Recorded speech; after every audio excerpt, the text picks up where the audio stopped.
What do you do when a terrified alien child calls you by the wrong word, and her mother's life hangs in the balance? Marcus Chen didn't have time to think about it, he just acted, and that single moment would change everything. The evacuation sirens wailed across New Harmony Station, their piercing cry cutting through the recycled air like a knife through silk. And Marcus was shoving supplies into his emergency pack with the practiced efficiency of a man who'd fled danger more times than he cared to remember. His daughter Emma was at the academy dome, safe with the other students, but his mind couldn't stop calculating the quickest route to reach her when the attack finally came. 3 years since the Vestran Empire declared war on the outer colonies, 3 years since his wife died in the bombing of Terra Station, and now history was repeating itself in the worst possible way. Marcus sealed his pack and turned toward the door when he heard a small voice, trembling but determined, speaking broken human standard from the corridor outside his quarters. Please, please,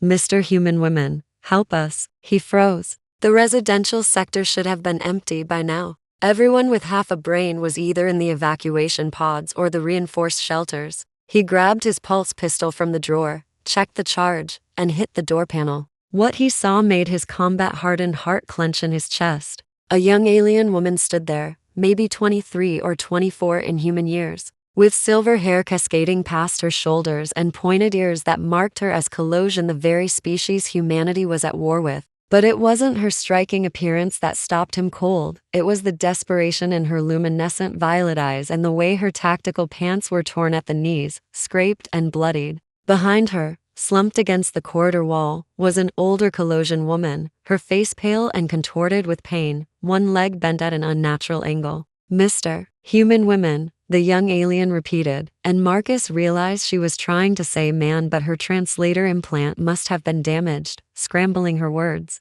Mommy can't walk. Please, everyone run away. Left us? The station shuddered violently, and emergency lights bathed the corridor in red. Marcus's training screamed at him to move, to get to Emma, to survive. These were the enemy, the same species that killed his wife. But when he looked at that young woman's face, he didn't see a soldier or a threat. He saw the same terror he'd felt when Emma had nightmares about losing her mother. He saw someone's daughter, trying desperately to save someone she loved. Marcus made his decision in a heartbeat. How bad is she hurt? He knelt beside the older woman, his medic training from his Marine days kicking in automatically. The mother's breathing was shallow, her leg definitely broken, possibly internal injuries from the blast that must have thrown her. She looked up at him with those same violet eyes, now clouded with pain and confusion, and whispered something in Colossian that his basic translator caught as, "Don't hurt my Lyria." "I'm not going to hurt anyone," Marcus said firmly, looking between mother and daughter.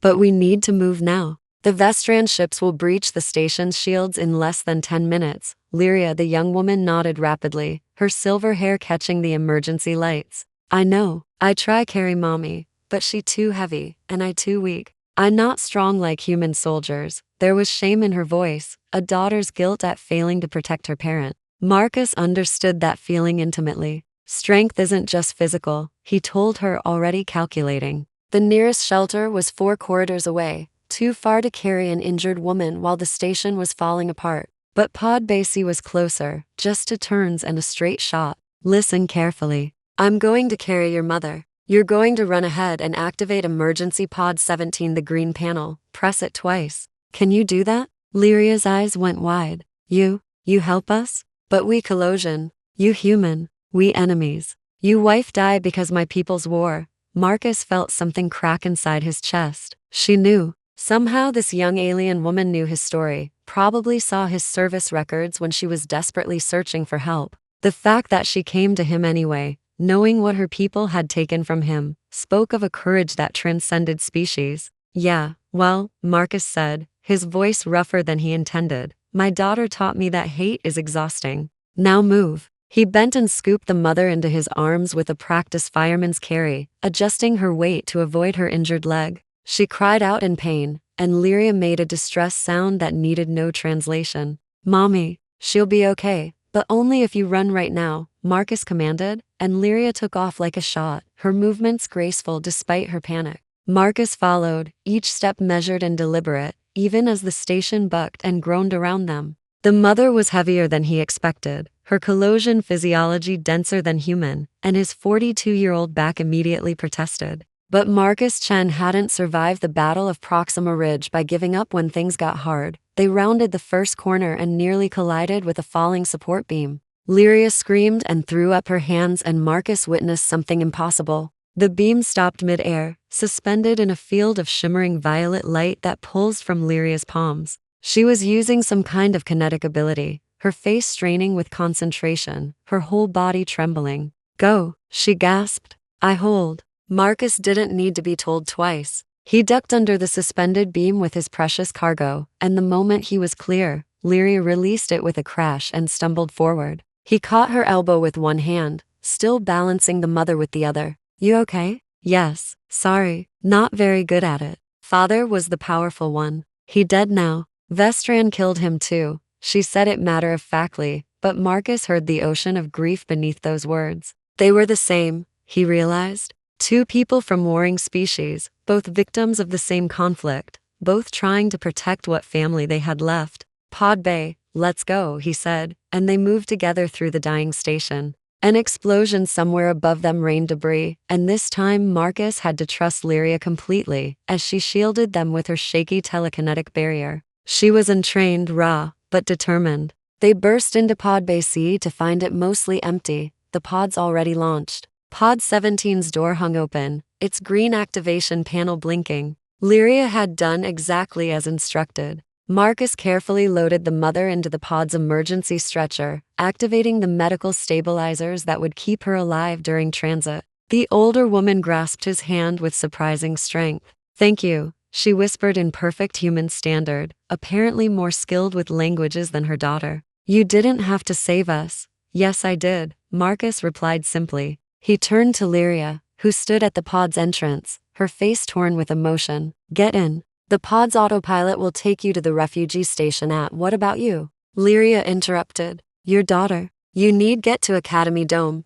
Is opposite direction. She had been paying attention to the station layout, Marcus realized. "Sharp girl. I'll make it." He lied. They both knew the math. If he stayed to see them safely launched, his chances of reaching Emma dropped significantly. Lyria's eyes filled with tears that looked exactly like human tears. "This is not fair. You save us. You should save your family first." Marcus thought of Emma, his brilliant 13-year-old daughter, with her mother's stubborn compassion. What would she say if she knew he'd left people to die just to reach her minutes faster? She'd be ashamed of him, and he'd deserve it. "Emma's in the safest place on this station," he said, willing it to be true. "Your mother needs immediate medical attention that only the refugee station can provide. Now get in that pod before I throw you in." But Lyria didn't move. Instead, she stepped closer, her violet eyes searching his face with an intensity that made him feel transparent. "Mr. Human Women," she said, and this time there was the ghost of a smile through her tears. "I know is wrong word. I know you're man, but my translator broken since the attack on our ship last month. Everything scramble. She took a shaky breath. "I just want I see you. Not as enemy. As good person. As someone who choose kindness when could choose revenge. My father tell me before he die, Lyria, find the ones who carry others when they themselves are breaking. Those are the real heroes. You are breaking? Yes? I see it in your eyes. But you carry my mommy anyway." Marcus felt something he hadn't felt in 3 years, a crack in the walls he'd built around his grief. This strange, brave young woman, with her broken translator and her desperate courage, had seen right through him. He was breaking. Every day since losing his wife was another fracture, another compromise with despair. Emma was the only thing holding him together, and now he might not make it to her. The station rocked with another massive impact, and the pod bay's warning system began its final countdown. 60 seconds until automatic lockdown. "You need to go now," Marcus said urgently. But Lyria grabbed his arm with both hands. "Come with us, please. We make room. You get to refugee station. Contact Academy Dome from there. They have better communications." Is smarter plan. She was right, and Marcus hated it. Going with them was the tactically sound choice. The Academy Dome had its own evacuation protocols. Emma would be taken to safety by trained personnel, and he could coordinate from the refugee station's military-grade comm system. But every instinct screamed at him to physically reach his daughter, to hold her and know she was safe. "Please," Lyria whispered. Let me save you too. Is what humans call paying forward, yes? The countdown hit 30 seconds. Marcus looked at the young alien woman, this enemy who wasn't an enemy, this stranger who somehow understood him and made the second hardest decision of his life. Move over, he said, climbing into the pod. Lyria's face broke into a radiant smile that transformed her entirely, and she quickly made space beside her mother. Marcus hit the launch sequence and the pod's door sealed with a hiss. Through the small viewport, he watched New Harmony Station fall away, explosions blossoming across its surface like deadly flowers. Somewhere in there, Emma was being evacuated, and he had to trust that the universe wouldn't be cruel enough to take her too. The mother reached across and touched his shoulder. Your daughter will be safe. I feel it. My people, we have a sense for these things. Fate is not done with your family. Marcus didn't believe in fate, but he wanted to. The pod ride to the refugee station took 47 minutes. That felt like 47 years. Lyria sat beside him, occasionally stealing glances in his direction, and finally she spoke. Why you alone? Single father. I mean, Emma's mother. The bombing. But why no other family? It was too personal a question from someone he'd just met, but somehow Marcus found himself answering. My parents passed years ago. My wife's family blamed me for not being there when Terra Station was hit. I was deployed, following orders, and Sarah and Emma were supposed to be safe in the civilian sector. His voice cracked. I was supposed to protect them, and I failed. You didn't fail, Lyria said with startling firmness. You were being hero somewhere else. Cannot be to places. This is truth of war. It make impossible choices and then blame us for choosing. Her wisdom seemed beyond her years, forged in the same fire that had tempered Marcus. How old are you? He asked suddenly. 24 in your years. But I study human culture long time. Before war, I was xenoanthropology student. Wanted to understand all species. Then everything changed. Her voice dropped. Vestrans came to our world first, you know. Forced us to fight. Told us humans were planning to destroy us. We believed. Many still believe. But I see truth now. We all just pieces in their game of conquest. The refugee station materialized ahead, a massive ring-shaped structure that housed thousands of displaced people from dozens of species. As their pod docked, medical teams rushed forward for Lyria's mother, and station security immediately flagged Marcus's military credentials. Commander Chen, a young lieutenant, saluted. We have secure communications available.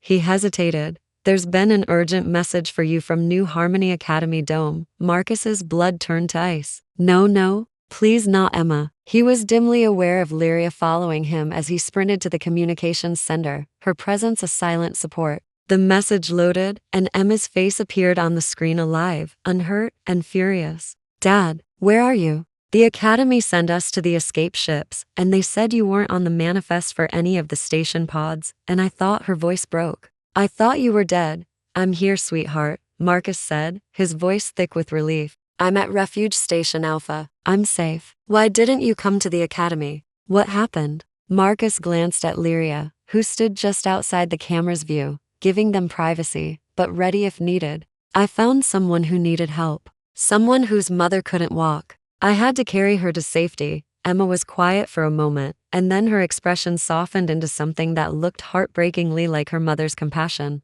Was it the right thing to do? Yes, Marcus said, without hesitation. It was. Then I'm proud of you, Dad. Mom would be too. Those words broke something loose in Marcus's chest, something he'd been holding rigid for 3 years. Emma continued, My ship is heading to Refuge Station Alpha too. I'll see you in about 2 hours. Don't go anywhere. Wouldn't dream of it, kiddo. I love you. Love you too, Dad. And hey, tell whoever you saved that my dad's pretty awesome. Even if he gave me a heart attack. The transmission ended. And Marcus discovered he was crying, silent tears he didn't bother to wipe away. Lyria stepped forward, and with a gentleness that seemed innate to her, placed a hand on his arm. Your daughter is wise. You are awesome, Mr. Human Woman. This time they both laughed at the mangled title. The tension of the last hours breaking like a fever. Over the next 2 hours, Marcus helped Lyria get her mother settled in the medical bay. The leg would heal, but she needed surgery and rest. Lyria never left her side except to check on Marcus, as if afraid he might disappear. When Emma's transport finally docked, Marcus was there at the arrival gate, and his daughter ran into his arms with enough force to nearly knock him over. She was crying and laughing and hitting his shoulder for scaring her, and Marcus held on like she was the only real thing in the universe. "Never again," Emma demanded. "Never scare me like that again." "I'll do my best," Marcus promised. Emma pulled back and noticed Lyria standing nearby, uncertain. "Is that her? The one you saved?" "Actually," Marcus corrected, "she saved me too." "Emma, meet Lyria." "Lyria, my daughter Emma." Lyria gave a small, formal bow that was apparently Colossian custom. "Hello, Emma, daughter of Marcus. Your father is. He is very good man. Even if I call him wrong name." Emma's eyes lit up with curiosity, her mother's eyes, Marcus realized, always hungry to understand and connect. "What do you call him?" "Mr. Human Women. My translator is broken. Makes many mistakes." Emma giggled, and the sound was so normal, so wonderfully normal after the chaos. "That's actually hilarious. Can I call you that too, Dad?" "Absolutely not," Marcus said, but he was smiling. Emma turned back to Lyria with a seriousness beyond her 13 years. "Thank you for being there with him. And I'm sorry about your father.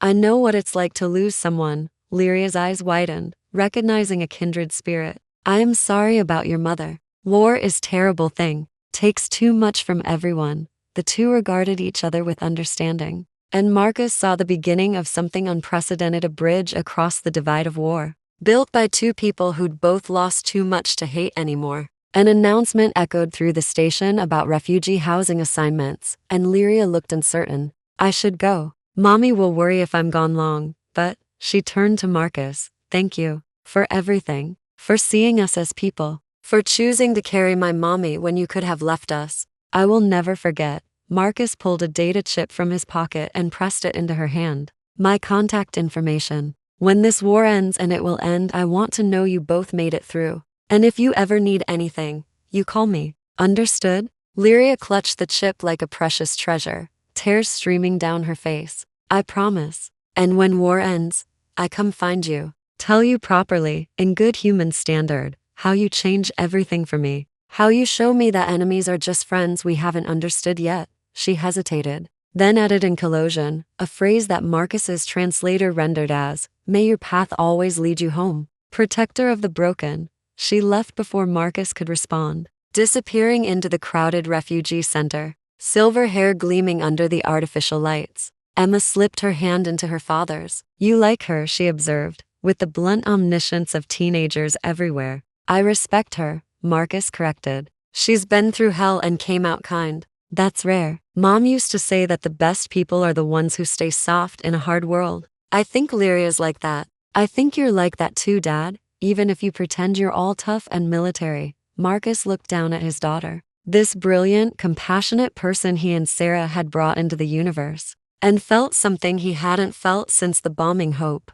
Real hope, not the grim determination to just survive another day, but actual belief that maybe, just maybe, things could get better. "Come on," he said. "Let's find our quarters and figure out what happens next." What happened next, as it turned out, was complicated and messy and sometimes painful. The war didn't end overnight. New Harmony Station was eventually reclaimed, though heavily damaged. Marcus took a position training refugee security forces, refusing combat deployment so he could stay with Emma. Lyria and her mother were relocated to the Colossian civilian sector, where Lyria began working as a translator and cultural liaison, her broken implant eventually repaired. But she kept that data chip, and 6 months after the evacuation, Marcus received a message. It was a video of Lyria standing beside her mother, who was walking again with only a slight limp. Lyria was smiling, and she spoke in perfect, unbroken human standard. "Hello, Marcus Chen. No longer Mr. Human Women. I practice very hard to say this right.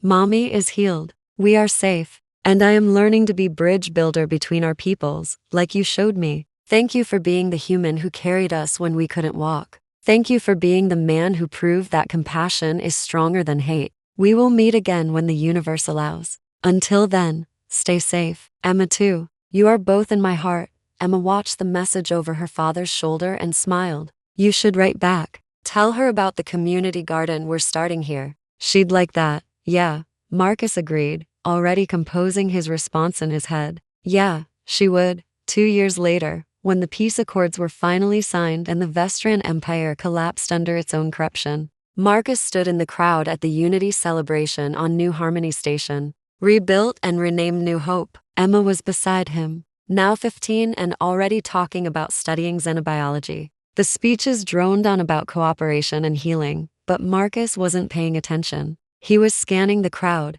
looking for silver hair and pointed ears, hoping against hope. And then he saw her, Lyria, standing with her mother, both of them searching the crowd the same way he was. Their eyes met across the plaza, and Lyria's face broke into that radiant smile he remembered, the one that transformed everything. She said something to her mother, who nodded with a knowing look, and then Lyria was moving through the crowd toward him. Emma nudged her father. "Go, Dad. I'll wait here." Marcus met Lyria halfway, and they stopped just a foot apart, two people from different worlds who'd saved each other when it mattered most. "Hello, Marcus Chen," Lyria said softly. "Hello, Lyria," he replied. "Your standard is perfect now. I had good motivation to practice. Wanted to tell you properly you changed my life that day. Gave me purpose. Showed me who I wanted to be. You did the same for me," Marcus admitted. "I was drowning in grief, and you reminded me why compassion matters. Why choosing to help, even when it's hard, is what makes us human. Makes us people. I mean, all of us, whatever species." Lyria reached out and took his hand, a gesture that was becoming more common between their peoples, but still felt electric with significance. The universe brought us together in chaos. Maybe it meant for us to stay together in peace? Marcus thought about the impossibility of it, a human veteran and a Colossian refugee, scarred by the same war, brought together by a moment of desperate kindness. It should have been impossible. It should have been wrong. But Emma was right, he did like her. More than that, he admired her strength, her determination to turn trauma into purpose, her unwavering belief that people could be better than their worst moments. "I'd like that," he said. "I'd like that very much." Lyria's smile could have powered the entire station. "Then let us start simple. Coffee? I hear humans bond over coffee. I never try it. Colossians prefer star tea, but I am willing to be adventurous. Coffee it is," Marcus agreed, and as they walked back toward Emma and Lyria's mother, he realized something profound. He'd spent 3 years carrying the weight of his grief, stumbling under a burden he thought would crush him. But on the day New Harmony Station fell, when he chose to carry Lyria's mother to safety, he'd somehow also set down his own pain. Not forgotten it, never forgotten, but transformed it into something better, the understanding that we save ourselves by saving others, that we heal by helping others heal. Lyria had called him protector of the broken, but the truth was simpler and more beautiful. They were all broken, all carrying impossible weights, and the only way forward was to help carry each other. "Mr. Human Women," Lyria said teasingly, as they walked. "I think I call you this sometimes. Still, yes? For memory?" Marcus laughed, the sound coming easier than it had in years. "Only if I get to make up a terrible Colossian title for you." "Deal," Lyria agreed, and Emma and Lyria's mother exchanged knowing looks that suggested they'd be planning a wedding within a year. They were probably right, Marcus thought. But for now, coffee was enough. Connection was enough. The simple, extraordinary miracle of two people from opposite sides of a war, choosing to build something better together, that was enough. That was everything.